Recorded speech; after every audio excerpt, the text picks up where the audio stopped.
सो नमस्कार दोस्तों, स्वागत है आपका मेरे चैनल में। इस वीडियो में बताएंगे जेई एडवांस 2025 जो कि आपका होने वाला है 18 मई को।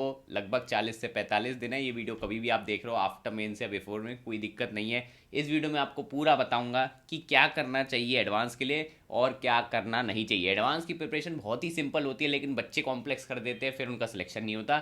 ये मैं वीडियो को बता रहा हूँ, बस इसको फॉलो कर देना शिद्दत से, अच्छी रैंक गारंटीड आ जाएगी। इतना टफ भी नहीं होता एडवांस। शुरू करने से पहले कमेंट में लिखिए I will crack JEE advance 2025, जिससे मोटिवेशन बना रहे। तो चलो स्टार्ट करते हैं। मैं इस वीडियो में क्या बताऊंगा, सबसे पहले सिंपल स्ट्रेटेजी दे रहा हूं जिसको बस आपको कंसिस्टेंसी से फॉलो करना है। प्रैक्टिस अपन करेंगे, कहाँ से करेंगे वो भी आपको बताऊंगा। जो मैंने टाइम टेबल फॉलो करा था, जो कि बहुत ही सिंपल है फॉलो करना, सिर्फ 8 आवर्स की सेल्फ स्टडी का बताऊंगा। इससे अगर आप ज़्यादा करना चाहें तो कर सकते हैं, कोई दिक्कत नहीं है। और एग्जाम हॉल की कंडीशन की आदत कैसे डालनी है वो बहुत इंपॉर्टेंट है, जिसकी वजह से बच्चों के मार्क्स गिर जाते हैं। सबसे पहले आते हैं जेई एडवांस के ऊपर। देखो, जेई एडवांस का जो नाम है एडवांस, ऐसा लगता है भाई क्या एडवांस कंसेप्ट पूछ लेगा, ऐसा बिल्कुल भी नहीं होता है। जेई एडवांस सिंपल एक फंडे पे बात करता है, जो कि है बे बैक टू बेसिक्स। वो एक इतना सिंपल सा कंसेप्ट लेगा और उसका इतना प्यारा क्वेश्चन बनाएगा। आप कभी पीवाईक्यू करे होगे एडवांस के, तो आपको समझ में आ जाएगा कि इतने छोटे से कंसेप्ट से इतना अच्छा सा क्वेश्चन भी बनाया जा सकता है। तो भैया चेक करते हैं जेई एडवांस या आईआईटी वाले कि आपको बेसिक कंसेप्ट आता है कि नहीं। मतलब अगर आपको पता है कि v बराबर u प्लस ए टी होता है, तो ऐसा ही क्यों होता है, दूसरी इक्वेशन क्यों नहीं होता। आपको बस इतनी इंट्रिकेसीज में जाना है। डिटेल में चले जाओगे तो मैं बता रहा हूँ आराम से, जब भी आप क्वेश्चन करोगे ना, वाई ऐसा क्यों होता है भाई, ग्रेविटी में एप्पल नीचे क्यों गिरता है, ठीक है, ये सब क्वेश्चन जब आप, इनका आंसर आपको पता होगा, बेसिक्स अगर आपके क्लियर है, सवाल आराम से बन जाएगा। अब सुनो, मैं एक चीज बता दूं, एडवांस में जो क्वेश्चन टफ बोलते हैं ना, वो टफ इसलिए बोलते हैं क्योंकि एडवांस क्या करता है, दो तीन कंसेप्ट को एक साथ तोड़ मोड़ के एक क्वेश्चन बना देता है। तो मतलब अगर आपने कभी क्वेश्चन देखा होगा रेक्टिलिनियर मोशन का, जैसे मान लेते हैं, उसमें हो सकता है कुछ नया एनएलएम लग गया हो, वर्क पावर एनर्जी चीज घुसेड़ दी हो, तीन चीजें कंसेप्ट एक साथ घुसेड़ देता है, तो क्वेश्चन टफ सा हो जाता है। लेकिन अगर आप देखोगे, हर एक चीज जो भी चैप्टर होगा ना, जो उसके सब पार्ट्स हैं, उसका बेसिक कंसेप्ट ही देता है। अगर आपको बेसिक कंसेप्ट होंगे तो वो आप क्वेश्चन बड़े आराम से प्यार से निकाल लोगे। तो यही है जो क्वेश्चन को थोड़ा डिफिकल्ट बना देता है एडवांस का, इसलिए एडवांस थोड़ा टफ होता है। बहुत सारे बच्चे जिनकी मेंस में अच्छी परसेंटाइल आई है, वो भी क्लियर नहीं कर पाते। अब मैं आपको बताऊंगा बेस्ट अप्रोच, जो कि बेस्ड है लिमिटेड रिसोर्सेज के ऊपर, क्योंकि 40 दिन बचे हैं। लिमिटेड रिसोर्स करोगे तो आपका रिवीजन भी हो जाएगा, प्रैक्टिस भी हो जाएगी। अब सुनते जाओ कान खोल के। सबसे पहले फिजिक्स में क्या रिसोर्स उठाना है, इसके अलावा कहीं मत जाना, मैं बता रहा हूँ। और आपको नीड ही नहीं है, बस आपको एच सी वर्मा चाहिए फिजिक्स के लिए, और कुछ नहीं। फिजिक्स वर्मा मतलब एच सी वर्मा के लिए आप पीडीएफ भी यूज़ कर सकते हैं, कोई दिक्कत नहीं है। बस इसमें क्या करना है, आपको एक बार रफ थ्योरी रीड कर लेनी है, क्योंकि आपने चैप्टर तो अब मेंस दे के आया, तो थोड़ा बहुत तो पढ़ाई है। अब बस कुछ नहीं, आपको स्किम कर लेनी है इसकी थ्योरी। काफ़ी अच्छी थ्योरी लिखी है एच सी वर्मा में, ईजी लैंग्वेज है, आप पढ़ सकते हो।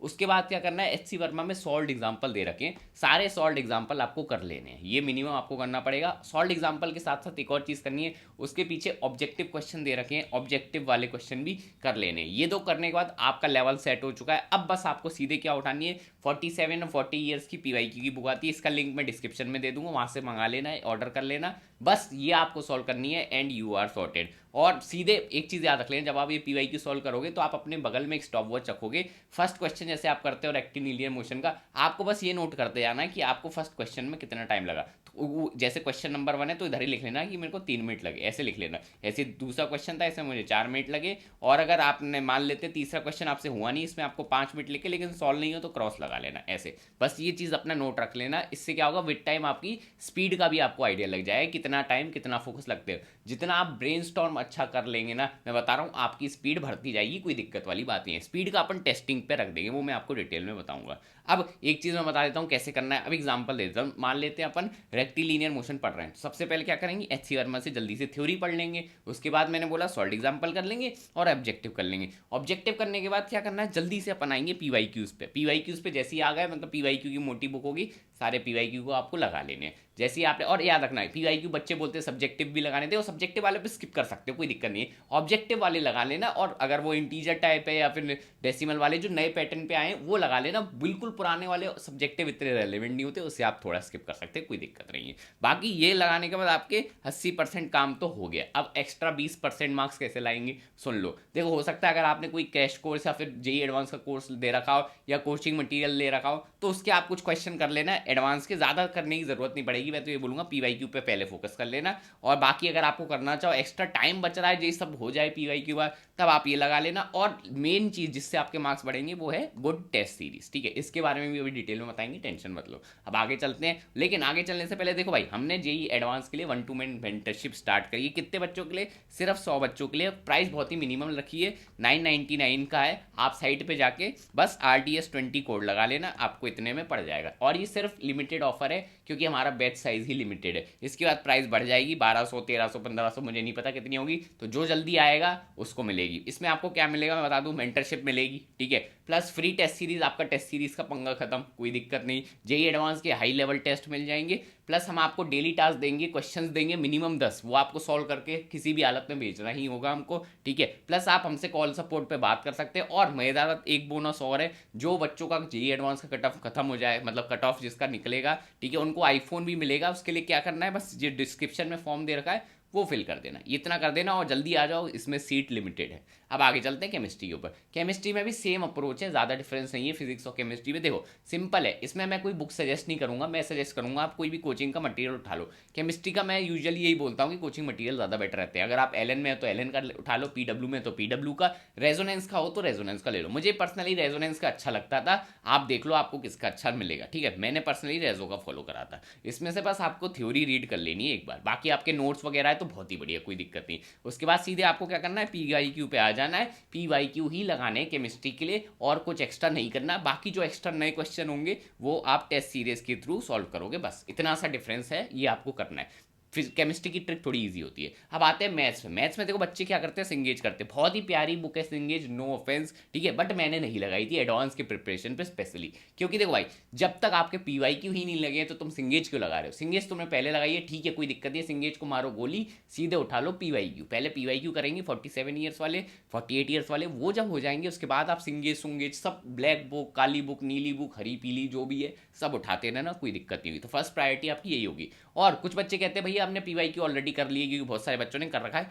कोई दिक्कत नहीं है। एक बार कर लिए, 2 बार कर लो, 2 बार कर लिए, 3 बार कर लो, 3 बार कर लिए, 4 बार कर लो, जितनी बार कर सकते हो करते जाओ, रट जाना सही सवाल, कोई दिक्कत नहीं है। कंसेप्ट अगर आपको रट गए, मैं बता रहा हूँ, उसके जैसे सेम क्वेश्चन अगर आया, सेम तो नहीं आएगा, सिमिलर बेस पे आया कंसेप्ट पे, तो आपका भैया सवाल बन जाएगा। ये टेक्निक आपको आनी चाहिए। अब मैं आपको अपना शेड्यूल बता देता हूँ, टाइम टेबल जो मैंने फॉलो करा था, बहुत ही सिंपल टाइम टेबल है, रियलिस्टिक है। मैं ये नहीं कह रहा कि आप 18 घंटे 19 घंटे पढ़ो, अपनी आंखों को फोड़ लो, नहीं, मैं बिल्कुल बोल रहा हूँ 8 घंटे की पढ़ाई जो आप 40 दिन तक करोगे, काफ़ी ज़्यादा एफिशिएंट हो जाएगी। इससे ऊपर आप 10 घंटे तक खींच सकते हैं, कोई दिक्कत नहीं है। इसके ऊपर तो मैं खुद नहीं बोलता पढ़ने को, क्योंकि फिर फटीग आने लगता है, ठीक है, एफिशिएंसी डाउन हो जाती है। सबसे पहले मेरा टारगेट ये था कि सुबह 8 बजे तक उठ जाता था। 1 घंटे मैंने ब्रेकफास्ट करा, आराम से अपना फ्रेश हुआ, नहा धो लिया, सब सुबह ही कर लिया, जिससे मैं रेडी हो जाऊँ। अब 9 बजे से मैं सीधे स्टडी मोड में, फोकस मोड में आ जाऊँगा। 9 से 12 मेरी फुल कंसंट्रेशन होगी, मैं कुछ उठूंगा नहीं, कुछ नहीं करूँगा, इसमें सिर्फ पढ़ाई करूँगा। क्योंकि ये अगर आप देखो 9 से 12 कौन सा टाइम है, इधर आपका एक्चुअल में भी एडवांस होगा, तो मैं अपनी बायोलॉजिकल क्लॉक को सेट कर रहा हूँ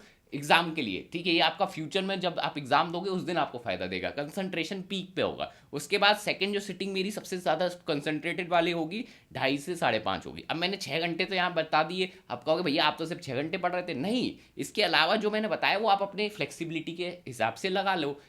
अगर आप 8 घंटे पढ़ रहे हो तो 2 घंटे और बचे ना, तो अपना हिसाब से लगा लो। अगर आप 10 घंटे पढ़ रहे हो तो 4 घंटे और बचे, आप अपने हिसाब से लगा लो कहाँ आपको ब्रेक लेना है, ठीक है। अब मैं आपको अपना टाइम टेबल नहीं फेंक के मार रहा कि नहीं तू यही फॉलो करो, अपने हिसाब से देखो, अपना बनाओ, वो बेस्ट रहता है, ठीक है, ये कर लेना। इसके बाद आते हैं टेस्टिंग पे, ये बहुत ही ज़्यादा इंपॉर्टेंट है। अगर अब आप टेस्ट नहीं दे रहे हो तो आप भैया बाहर हो रेस से, एडवांस में तो स्पेशली बाहर हो। अब सुनो कैसे करना है। देखो भाई, टेस्ट में सबसे बड़ी जो गधापंती बच्चे करते हैं, रैंक कंपेयर करना, मार्क्स नहीं आ रहा है भैया, क्वेश्चन भी नहीं हो रहा है हमसे, ये सब मत देखो। तुम्हारा कंपटीशन पता है कौन हो? तुम ही हो, सबसे बड़ा कंपटीशन तुम हो। अगर तुम अपने आप से 1% भी डेली इंप्रूव कर रहे हो, एडवांस में आपका गारंटीड सिलेक्शन होगा, अच्छी रैंक आ जाएगी 10,000 के अंदर तो गारंटीड। अब सुनो क्या इंप्रूव करना है रैंक, मतलब टेस्टों में कुछ नहीं, सिली मिस्टेक्स इंप्रूव करनी है। और अपना नंबर, जैसे पिछले टेस्ट में तुम्हारे 100 आए, ट्राई करो कि इस बार 101 ले आऊंगा, ठीक है, कम नहीं होने चाहिए, ये ट्राई करो बस। बाकी हो सकता है पेपर टफ आ गए तो कम हो गए तो कोई दिक्कत नहीं है, लेकिन ट्राई करना कि सिली मिस्टेक्स कम हो रही है। बाकी एनालिसिस शीट आपकी टेलीग्राम पे पड़ी है, ये आप डाउनलोड कर लेना, इधर से आप एनालिसिस कर सकते हो। बाकी मैं एनालिसिस की एक अलग से वीडियो बना दूंगा, अगर आपको चाहिए तो कमेंट में बता देना। अब बात आती है टेस्ट देना कब है। देखो भाई, मैं तो ये सजेस्ट करूंगा तो आप मंडे से फ्राइडे तो फुल अपना PYQ वगैरह जो मैंने ऊपर बताया वो सॉल्व करिए, लेकिन सैटरडे संडे आप फुल एग्जाम मोड में अपना टेस्ट दोगे। मिनिमम 2 टेस्ट दे सकते हो स्टार्ट में, लेकिन मैं सजेस्ट करूंगा सैटरडे संडे आप 2-2 टेस्ट मतलब एक एक दिन में दो, मतलब 9 से 12 एक सिटिंग में एक टेस्ट, बाकी फिर 2:30 से मतलब 5:30 दे देना दूसरी सिटिंग में। तो इससे क्या होगा, आपको एग्जाम हॉल का जो थका देने वाला एक्सपीरियंस है ना वो हो जाएगा। ये ट्राई करके देख लेना, मैं बता रहा हूँ इंप्रूवमेंट दिखेगा। और अब मजेदार बात, पर वीक आपके कितने टेस्ट हो जाएंगे, 4 हो जाएंगे। मैंने यहाँ 2 लिख रखा है, अगर स्टार्ट में आप थोड़ा स्लो स्टार्ट करना चाह रहे हो तो स्लो भी कर सकते हैं, लेकिन आई वुड सजेस्ट 4 दो तो बेटर रहता है, ठीक है। अब बच्चे कहेंगे भैया पैसे नहीं है टेस्ट सीरीज, देखो भाई अगर पैसे नहीं है तो PYQ एज अ मॉक दे देना फ्री में। अगर आप चाहते हो कि मैं अपनी साइट पे PYQ as a mock free कर दूं तो इस वीडियो को बस लाइक कर देना, 500 लाइक होंगे तो आपके लिए फ्री हो जाएंगे सारे मॉक्स, याद रखिए, ठीक है। और अगर आपको कोई टेस्ट सीरीज आपके पास पैसा है तो कोई भी टेस्ट सीरीज ले लीजिए। अफोर्डेबल चाहिए तो हमारी जेई मास्टर की ले सकते हैं, जिसके साथ हमारी फ्री ग्रुप मेंटरशिप है, ये आपको सिर्फ 400 रुपये की पड़ जाएगी, ये भी आप ले सकते हैं, देख लेना साइट पे RDS20 कोड लगा लेना। बाकी बच्चे बहाने पता क्या मारते हैं टेस्ट के लिए, भैया नया सिलेबस ही नहीं हुआ, ठीक है, मैं क्यों टेस्ट दूं, कोई फायदा नहीं है, टेस्ट वेस्ट होगा। अरे बेवकूफ़ हो तुम, बेवकूफ़ हो, सिलेबस कभी कंप्लीट नहीं होता। टेस्ट तुम्हें देना है चाहे तुम्हारा सिलेबस कंप्लीट हो या ना हो, ये तुम्हारे शेड्यूल में हो जाना चाहिए, बहुत ही इंपॉर्टेंट है, तो ये बकवास मत करना, देना ही है टेस्ट, ठीक है। अब बात आती है, अब मैं आपको एक ट्रिक बता रहा हूँ जिससे शायद आपके सॉल्विंग पैटर्न पे या फिर मार्क्स थोड़े इंप्रूव हो सकते हैं। क्या है वो? Paper solving strategy. देखो एडवांस में क्या करना होता है कि सबसे टफ जो क्वेश्चन होता है ना, आंख में जैसी दिखा वो क्वेश्चन छोड़ देना होता है, सिंपल। आपको सिर्फ इजी और मीडियम वाले क्वेश्चन ही करने हैं, टफ में अपना टाइम वेस्ट बिल्कुल नहीं करना, छोड़ दो बिल्कुल टफ, ठीक है। जब तक आपको 1000 के अंदर रैंक नहीं लानी, यू कैन स्किप देम, कोई दिक्कत नहीं है। इजी करो, मीडियम करो, हार्ड को स्टार्ट में छोड़ दो, लास्ट में जब सारे इजी मीडियम हो जाएंगे फिर आप हार्ड को अटेम्प्ट करेंगे। अपने फेवरेट सब्जेक्ट से स्टार्ट करो, मैं केमिस्ट्री से करता था, फिर फिजिक्स पे जाता था, फिर मैथ्स में, आप अपने हिसाब से देख लीजिए। अगर आप सिर्फ इजी मीडियम भी कर लेते हैं, मैं गारंटी से बता रहा हूँ आपका IIT में सिलेक्शन हो जाएगा, गारंटीड। इतने आपके नंबर आ जाएंगे, 150 नंबर तो एटलीस्ट आ जाएंगे, इतने पे आप चेक कर लेना। कट ऑफ हमेशा IIT मिला है, किसी भी बच्चे को 10,000 के अंदर रैंक आ जाती है इतने मार्क्स पे, ठीक है। अब बात कर लेते हैं सब्जेक्ट स्पेसिफिक। देखो सब्जेक्ट स्पेसिफिक थोड़ा लंबा हो जाएगा वीडियो, तो मैं सोचा हूँ उसके लिए अलग से वीडियो बना दूंगा, तो चैनल को सब्सक्राइब कर लेना, ठीक है, बस इतना। चलो मिलेंगे आपको नेक्स्ट वीडियो में, बाय बाय, नेक्स्ट वीडियो मिलते हैं।